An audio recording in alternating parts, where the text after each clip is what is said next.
Halo semuanya, ketemu lagi di channel HR Milenial. Di video kali ini saya akan sharing tentang CV nih. Jadi karena banyak di antara teman-teman kita yang sering apply CV, terus dia penasaran. Jadi beberapa teman nanya ke saya, Mas, Pak, sebenarnya yang jadi concern utama HR dalam menilai sebuah CV itu yang dilihat pertama kali itu apa sih?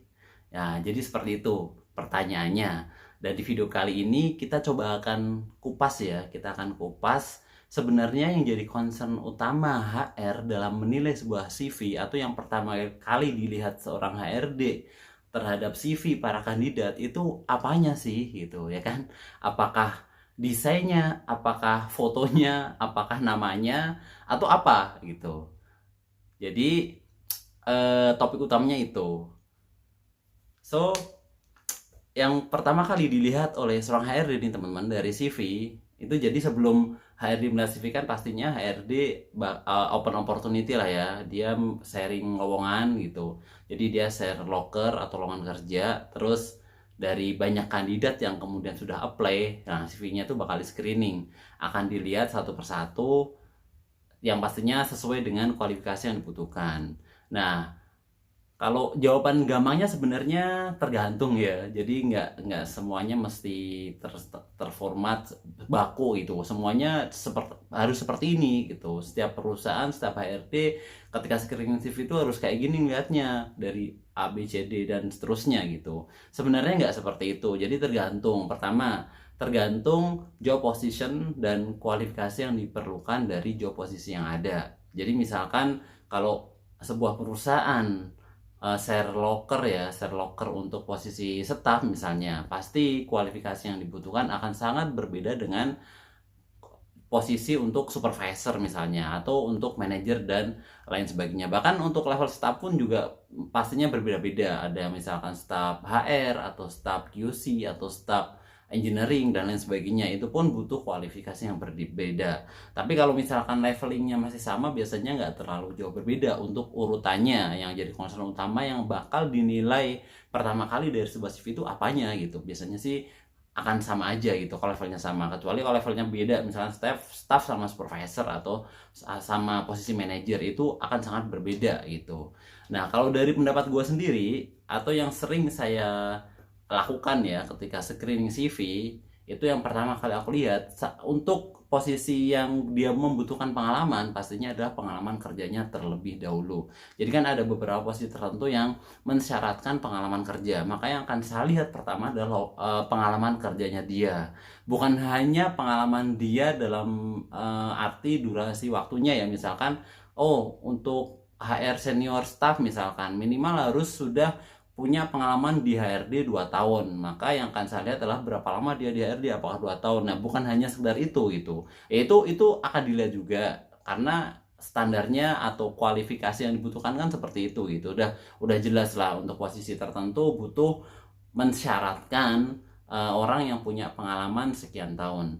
Tapi kalau kita kemudian mencantumkan di CV hanya sekedar pengalaman kita berapa lama saja, tanpa kemudian mendeskripsikan ketika kita bekerja di situs untuk posisi itu tuh kita ngapain aja gitu. Jadi yang penting adalah tadi, selain durasi waktunya kita cantumkan, tapi job responsibility kita juga harus kita cantumkan teman-teman. Jadi jangan sampai lupa ya, jangan sampai kemudian bikin HRD menilai CV kita tuh malah ambigu gitu loh. Lah, ini pengalaman 2 tahun, tapi dia selama 2 tahun ini ngapain aja.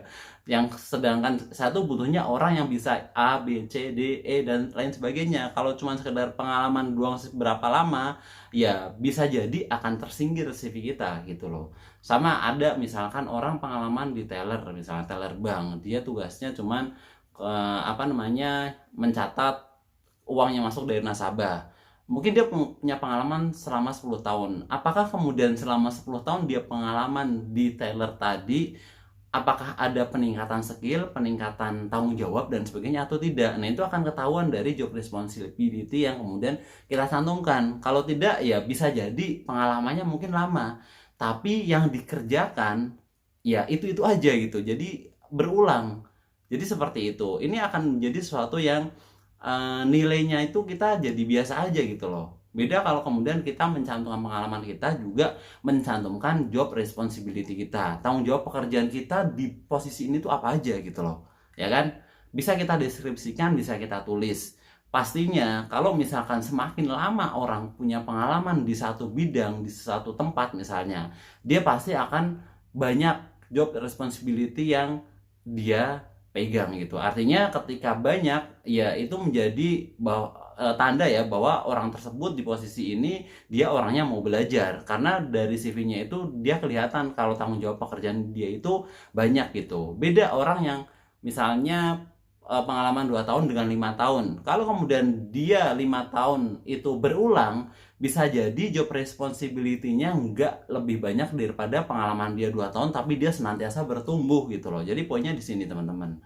Jadi jangan lupa ya bahwa ketika teman-teman bekerja di satu posisi yang sama dan dalam durasi yang lumayan cukup lama, itu teman-teman harus mau belajar di situ, harus mau bertumbuh gitu, harus mau mengambil peran tanggung jawab lebih. Misalkan kita sudah 3 tahun, terus kita masih di posisi yang sama, ya kita harus mau belajar hal baru gitu loh. Kita harus mau menerima tanggung jawab yang diberikan kepada atasan kita, atau kalau nggak kita minta gitu, karena idealnya kan karir itu kan selalu grafiknya tuh naik gitu. Kalau misalkan nggak naik berarti ada sesuatu yang mungkin nggak beres gitu. Jadi idealnya sih seperti itu. Jadi jangan sampai kemudian teman-teman sudah apply CV terus mensyaratkan pengalaman sekian lama, mungkin kita pengalamannya sesuai gitu, masuk persyaratan, tapi karena kita tidak mencantumkan job responsibility kita, sehingga CV kita ya nggak diloloskan dalam tahap screening sampai kemudian ya nggak diproses untuk seleksi. Jadi seperti itu yang pertama ya. Jadi pastikan teman-teman mencantumkan pengalaman kerja dan mendeskripsikan job responsibility teman-teman di posisi tersebut. Dan biasanya untuk penulisan pengalaman di CV, meskipun ini nggak harus atau nggak baku, tapi untuk memudahkan HRD, teman-teman bisa menuliskan pengalaman dari pengalaman terakhir bekerja atau yang saat ini masih teman-teman lakukan. Jadi jangan kebalik, jangan setelah lulus sekolah kita kerja ditulis pengalaman dari benar pertama kita kerja. Jadi dibalik, dari pengalaman terakhir kita kerja sampai yang pertama kita kerja. Itu yang pertama. Nah, lalu pertanyaannya bagaimana kalau kemudian kita belum punya pengalaman, Pak? Misalkan saya baru lulus banget nih, belum punya pengalaman sama sekali. Nah, teman-teman bisa mencantumkan pengalaman ketika teman-teman pernah magang, ya kan?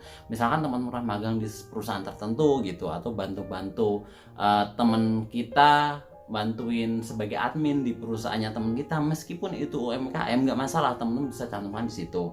Tapi kalau misalnya nggak pernah magang juga sama sekali, nggak punya pengalaman magang, nggak pernah bekerja apalagi karena benar-benar baru lulus, teman-teman bisa mencantumkan pengalaman organisasi teman-teman. Jadi boleh cantumkan di situ sebagai pengganti pengalaman kerja kita. Nah, oh ya, ada yang lupa satu lagi ya. Kalau bisa ketika kita punya pengalaman kerja ya kan, apalagi durasinya cukup lama, selain kita mencantumkan tadi durasi waktu, kemudian job responsibility kita atau tanggung jawab pekerjaan kita di bidang itu atau di posisi itu, juga kalau bisa, kalau teman-teman pengalamannya sudah relatif lumayan lama, itu kalau bisa teman-teman cantumkan achievement di posisi tersebut, achievement yang cukup membanggakan lah, atau cukup memiliki peran besar dalam kontribusi kita untuk perusahaan di tempat tersebut gitu. Misalkan, saya pernah ngerjain project ini, nah itu bisa jadikan achievement yang bisa teman-teman cantumkan di pengalaman di posisi tersebut, di perusahaan tersebut. Jadi itu ya teman-teman yang pertama, jadi pengalaman kerja. Kemudian kedua, selain pengalaman kerja, kalau misalkan pengalaman kerja sudah relate nih, nah sisanya sih sebenarnya ngikutin requirement ya, atau persyaratan yang disyaratkan untuk suatu posisi tertentu. Pastinya kan teman-teman kalau apply CV kan akan melihat tuh persyaratannya. Teman-teman perhatikan benar-benar persyaratan yang ada di situ. Terus jangan sampai persyaratan yang disyaratkan di situ, meskipun teman-teman punya, misalkan teman-teman ada nih, saya ini udah sesuai gua banget nih. Nah, jangan sampai kemudian informasi-informasi yang kemudian teman-teman punya tadi ya, sesuatu yang dibesarkan tadi tidak dicantumkan di CV itu jangan. Jadi harus dicantumkan. Misalkan minimal S1 ya teman-teman. Kalau S1 cantumkan pendidikannya, pendidikan S1. IPK misalkan minta berapa, cantumkan aja. Universitas dari mana, cantumkan. Jadi biasanya yang kedua, poin kedua yang akan menjadi concern seorang recruiter atau HRD dalam menilai atau melakukan screening terhadap sebuah CV, selain pengalaman kerja dan kemudian deskripsi job responsibility-nya, juga achievement-nya kalau ada. Itu yang kedua adalah pendidikan, apakah sesuai dengan pendidikan yang dipersyaratkan atau tidak, ya kan. Ya itu harus teman-teman cantumkan di situ. Mencantumkan pendidikan juga kurang lebih sama dengan ketika kita mencantumkan pengalaman kerja. Jangan dari pendidikan pertama kita, dan nggak perlu semuanya. Misalkan teman-teman S1 atau S2, ya nggak perlu sampai TK, PAUD itu dimasukkan di situ gitu. Cukup dua pendidikan terakhir aja, misalkan S1 dan SMA atau SMK, ya nggak masalah, itu masih oke gitu. Jangan terlalu jauh sampai SD, itu udah bukan data yang bakal jadi pertimbangan lagi gitu loh. Kurang lebih seperti itu ya. Jadi yang kedua tadi pendidikan. Terus yang ketiga, jangan sampai kemudian teman-teman melupakan identitas penting teman-teman. Apa itu? Alamat atau domisili tempat tinggal teman-teman. Biasanya perusahaan itu lebih suka kandidat yang secara jarak tempuh dari perusahaan itu relatif lebih dekat gitu. Jadi misalkan teman-teman udah mentargetkan perusahaan tertentu nih, ada job vakan yang sudah di-share gitu, infoloker yang udah di-share, terus teman-teman tahu, oh dia lebih prefernya nih orang dekat, atau ini lokasinya Jakarta. Kalau teman-teman pernah tinggal di Jakarta atau saat ini tinggal di situ, ya cantumkan alamat yang dekat situ. Atau misalkan ada temen yang lebih dekat ya, yaitu bisa dijadikan sebagai alamat domisili. Jadi even nanti dipanggil atau kita kerja, kita benar-benar sudah ready gitu. Kita udah jauh-jauh hari mempersiapkan diri bahwa saya siap loh kerja, meskipun kondisi saat ini saya jauh dari lokasi, tapi saya udah terbiasa merantau dan banyak teman di sana. Saya pernah tinggal di situ dan masih ada kenalan yang bisa saat misalkan saya tumpangin untuk tinggal sementara ketika proses rekrutmen berjalan, atau misalkan ketika awal-awal kita kerja gitu loh. Jadi itu juga penting. Terus identitas kayak tanggal lahir yang kemudian bisa membuat HRD melihat usia teman-teman, itu juga bisa jadi salah satu hal yang akan dilihat gitu, akan jadi salah satu concernnya HRD. Jadi meskipun nggak semuanya ya, nggak semuanya, karena untuk jabatan tertentu, untuk level posisi tertentu yang memang butuh pengalaman, biasanya dia untuk usia itu tidak terlalu masalah. Tapi memang ya banyak kita tidak memungkiri bahwa banyak teman-teman HRD yang benar-benar mensyaratkan usia untuk posisi-posisi tertentu, entah itu usia minimal berapa. Tapi kalau minimal yang pasti nggak boleh di bawah 18 tahun, karena itu ada aturannya ya di Undang-Undang Ketenagakerjaan. Tapi kalau maksimalnya itu biasanya perusahaan itu mensyaratkan usia maksimal tertentu, meskipun sebenarnya itu nggak elok ya, atau nggak etis gitu, karena di dalam peraturan ILO ya, International Labour Organization, itu juga tidak boleh ada diskriminasi sebenarnya. Ya nggak boleh ada diskriminasi, misalnya harus laki-laki atau perempuan, diskriminasi gender, atau diskriminasi usia, itu nggak boleh gitu. Kecuali bawah umur, itu emang tidak diperbolehkan.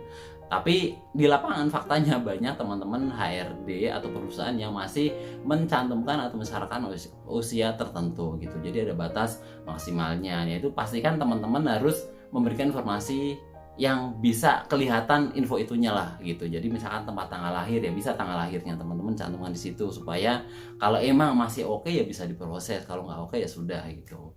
Jadi itu yang ketiga. Terus berikutnya setelah dilihat pengalaman kerja, terus pendidikannya, terus tempat tinggal dan usia atau tanggal lahir kita, itu yang biasanya dilihat lagi oleh seorang HRD atau recruiters ketika melihat sebuah CV. Itu achievement itu tadi include di pertama ya, itu untuk posisi tertentu emang penting banget. Tapi kalau itu nggak ada, ya bisa jadi kita akan kalah saing dengan orang lain yang melamar untuk posisi yang sama dan dia punya achievement lebih daripada kita. Jadi kalau misalkan teman-teman punya banyak pencapaian dalam hidup teman-teman atau dalam karir yang sudah pernah teman-teman lakukan, itu jangan lupa dicantumkan di situ.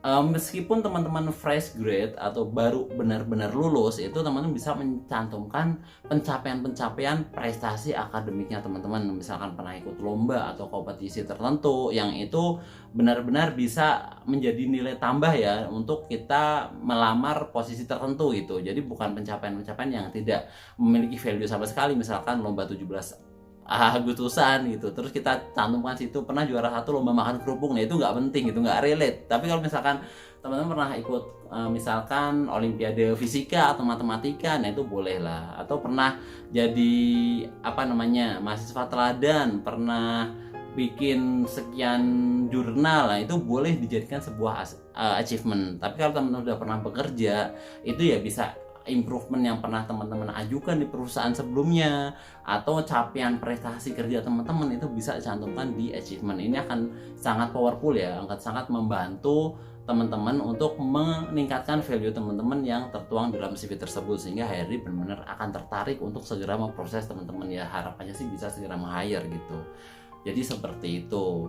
Nah sisanya biasanya bonusnya ya deskripsi diri lah. Kita kan biasanya kalau bikin CV ada deskripsi dirinya. Nah itu sebisa mungkin deskripsi diri itu bisa menunjukkan sesuatu yang memang menjadi why faktor atau alasan yang sangat utama kenapa perusahaan harus merekrut saya gitu. Jadi banyak biasanya orang menuliskan deskripsi diri itu sesuatu yang sifatnya physically, misalkan saya laki-laki rambut lurus, terus usia sekian, tinggi badan sekian. Jadi kebanyakan seperti itu.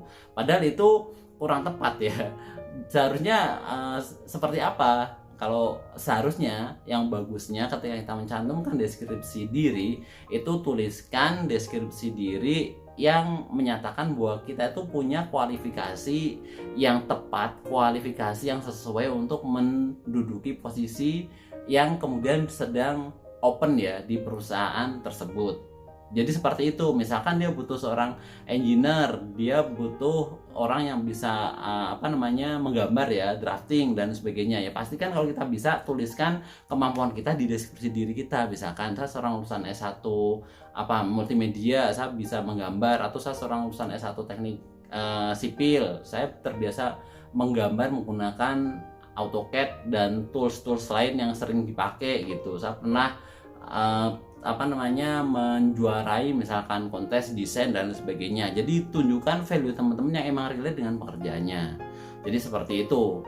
Terus berikutnya itu yang gak kalah penting adalah kompetensi teman-teman atau skill teman-teman ya. Jadi skill itu harus dicantumkan di CV kalian.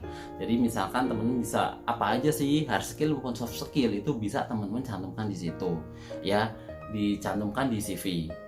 Jadi seperti itu. Misalkan teman-teman bisa apa sih yang skill teman-teman tuh benar-benar bisa menunjang pekerjaan di posisi tersebut, yaitu bisa dicantumkan. Misalkan untuk HRD, saya punya soft skill, communication skill yang bagus, leadership yang bagus, terus bisa mudah membaur dengan orang lain dan lain-lain, itu bisa cantumkan. Atau hard skill-nya juga penting untuk dicantumkan. Misalkan saya bisa mengolah data menggunakan Excel, rumus-rumus Excel. Misalkan ya Excel itu kita misalkan advance atau seperti apalah sesuai dengan leveling kita. Terus PowerPoint dan sebagainya. Atau kalau kita bisa desain ya kita bisa cantumkan di situ, desain grafis menggunakan Photoshop atau CorelDRAW dan lain-lain.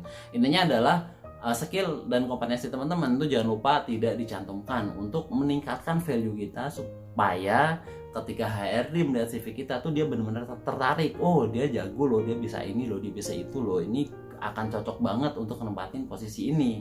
Jadi kurang lebih seperti itu. Nah selebihnya adalah informasi-informasi yang mungkin bonus lah kalau emang ada, kayak misalkan hobi itu juga bisa teman masukkan, tapi hati-hati gitu. Jadi kalau misalkan teman-teman hobinya adalah sesuatu yang positif, sesuatu yang produktif, boleh lah. Tapi kalau misalkan hobinya cuma main game doang sama main, ya mendingan sih nggak usah, nggak masalah sih. Jadi kurang lebih seperti itu. Oke, jadi kurang lebih itu ya review CV yang kemudian menjadi concern utama HRD untuk menilai kandidat dalam proses screening. Seperti apa sih yang kemudian bernilai tinggi, kemudian yang bisa segera dipanggil untuk dilakukan proses seleksi. Itu poin-poinnya seperti yang tadi saya sampaikan. Oke, cukup sekian aja ya video singkat kali ini. Mudah-mudahan yang singkat ini bermanfaat. Next kita akan sharing lagi beberapa hal terkait dunia karir dan dunia HRD.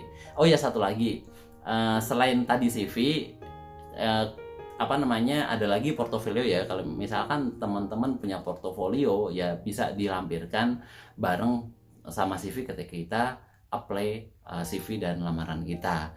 Jadi bagi teman-teman yang mungkin masih bingung portofolio itu apa, bisa dilihat di video sebelumnya ya. Oke, mungkin itu aja. Sampai ketemu di video selanjutnya. Salam, semoga semuanya tetap sehat dan bahagia selalu.